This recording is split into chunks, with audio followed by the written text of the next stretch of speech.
Hi guys! Welcome back to my channel. Ayan, parang walang kasama itong si Ding Dong at si Patrick sa living room.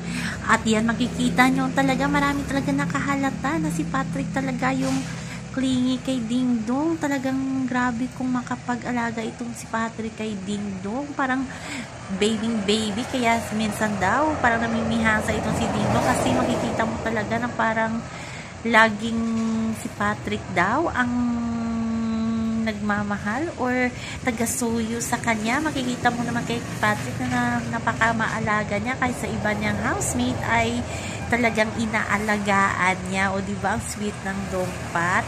Kaya lang maraming nakahalata na parang may attitude nga daw itong si Ding Dong, pero na, alam naman natin na love nila ni Patrick ang isa't isa. So yan muna ang update. Abangan natin mamayang eviction night. Sino kaya ang lalabas ng bahay ni Kuya? So naman po guys ang ating update. So hanggang sa muli. Bye-bye!